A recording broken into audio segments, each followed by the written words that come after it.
Hello everybody, this is Peter B, and welcome to another edition of Tobacco Card Tuesday. Today we're going to be talking about the 1887 N284 Buchner gold coin tobacco cards. There are 143 baseball cards in this set.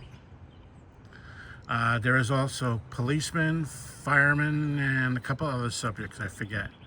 We're going to be talking about the 143 baseball players. Here are two Hall of Famers. First one is Tim Keefe.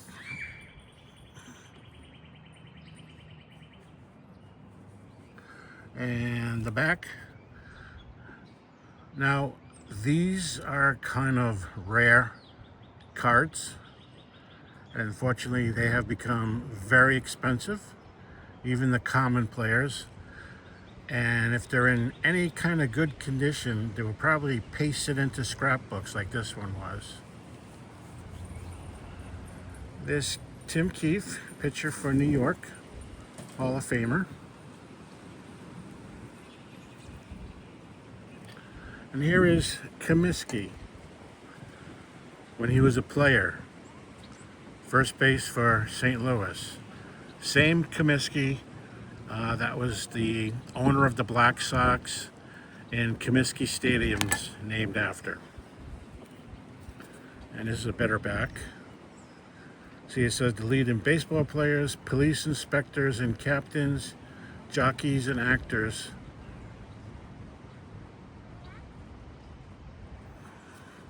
There's also firemen too. So there's Charles Comiskey.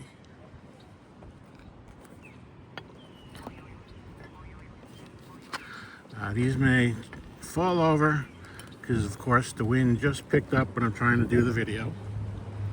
Here's some more. Here is Jack Farrell, second base for the Washington team. Now, these came out in 1887. Jack Farrell played second base for the 1884 Providence Grays, a team I'm very much interested in. And the back. Now, these weren't cigarettes. These were actually chewing or rolling for cigarette tobacco, but loose tobacco, so you can see the tobacco stains. Jack Farrell. And here is another former Providence Gray, catcher Gilligan. Right now he's catcher for the Washington. He was catcher for the 1884 Providence Grays. He would be catching Old House Radburn back then. And there's the back. Some tobacco stains. Now, I didn't like this set at first. The first cards I got were these two. I got Comiskey, because I wanted to get one card of every Hall of Famer in their playing day. And I got Keefe, who just went flying. But other than that, I wasn't really interested in the set because I thought they were generic players. Well, Jefferson Burdick did not make any notation when he wrote up and gave the number N284 for these cards. He did, however, for the 1908 to 1910 E91 American Carmel cards, like this right here, he did notate that these were fake designs. I think there were like 33 card designs and 99 players. So they would basically have this player, didn't look like anyone, total generic, and then you just write Chicago or Boston or whatever. This happens to be Johnny Evers, and that's the back of one of these E91s. And I only have two of these just because I wanted a type card in my collection, but these are truly generic, fake-looking players. And I thought the same thing about these guys. And yes, they are generic players, but the designer for these cards tried to make them as close to the actual player. And what I mean is, here are three. They start with a generic design, and you got O'Brien on the left, Connor in the middle, and Farrell, different far on the right. And you see exact same player, but the backgrounds they made different. And also, if the player, which many did, has a mustache, they actually drew a mustache. He had a long, skinny mustache that kind of stood out. This guy had a mustache that was more tighter under the lip, and this guy had no mustache. So, and also made the uniforms exactly like they would be wearing. So this is a generic design card set, but not as bad as that E91. And like I said, I didn't like this set at first, and I didn't buy any, and now I wish I did, because they're actually very beautiful cards.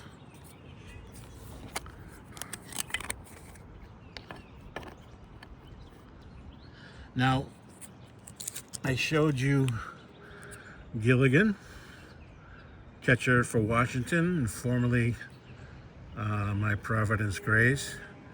And you can see he has little tiny mustache, little not so grown in mustache under his lip.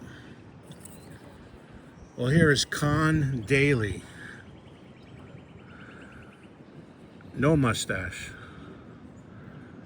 And once again, Gilligan's in the darker uniform, gray hat with white stripes, and Daly's in a white uniform, red socks, white cap. So they did try to make them close to what they actually look like. Now, many players share the same design, but there are players who just have the design for themselves, and those tend to be very lifelike.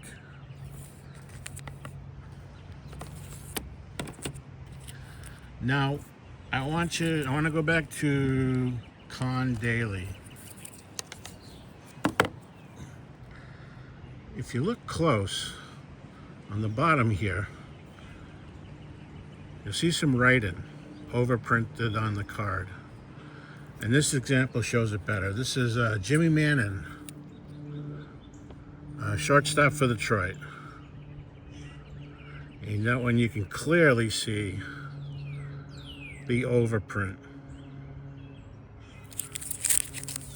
There's the backs. Now, a lot of these cards that still exist were actually came from posters that were cut out. And let me just show you that.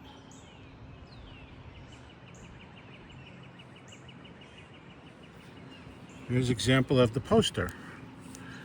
It would say gold coin, chewing tobacco, portrait of the leading baseball players in full uniform.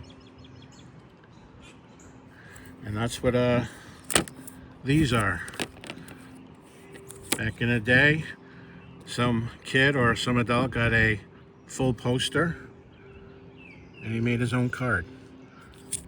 Now the poster even had the back. So they were just uncut cards from the factory that were overprinted and put in as displays in the different stores that sold gold coin chewing tobacco. Very neat, I thought. Now, I want to show you change. Yeah.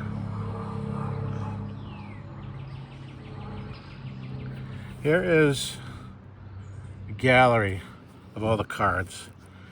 And some are very beautiful. Like I said, I wish I got into these because a normal player is like a common player is like $300, and a Hall of Famer goes for like 1,000 and up, depending on who it is. So you can see in the middle to the right is Anson, 2 different poses. You can see that the mustache, because he did have a mustache. And you can see to the left Barkley, and then in the middle Bassett and Baston, same exact generic pose. They just painted the correct uniform, correct socks, and if they had a mustache, they would have given him a mustache.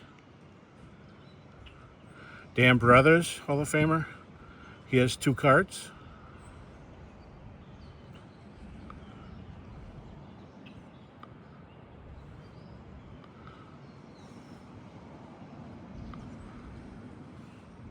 There's Comiskey.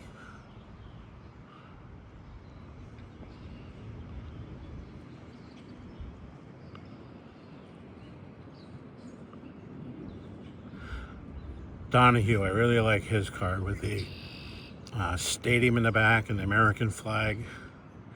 Now, like I said, these are very, I wouldn't say extremely rare, but they're not common, and they don't come up very often.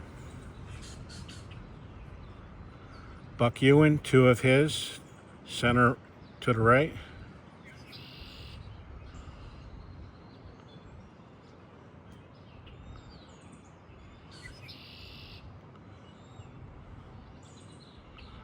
There's old Jack Glasscott, he has 2 poses. Great shortstop, possible Hall of Famer.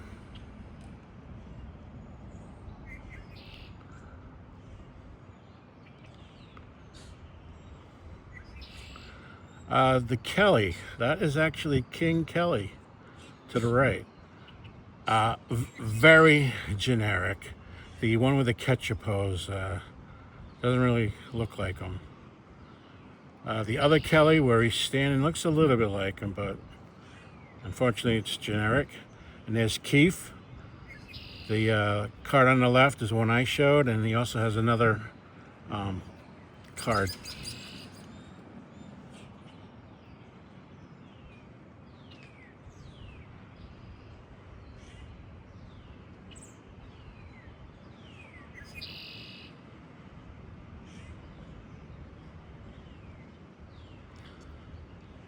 Old Hoss Radbourn on the end, and Old Hoss Radbourn on the left.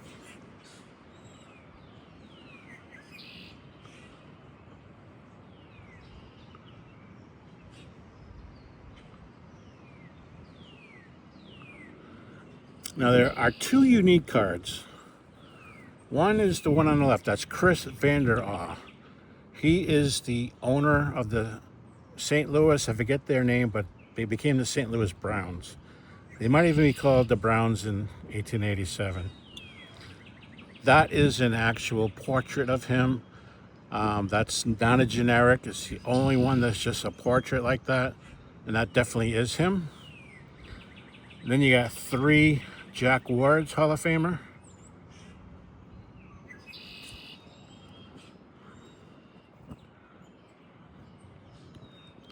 Then the other unique card is that wood. It is the only horizontal card and the only card that has that him crawling back to the base. So that's it. Oh, Keefe stood up the whole time. So that's the 1887 N284 Buchner gold coin tobacco. Do you like it? I mean, is it too generic for you?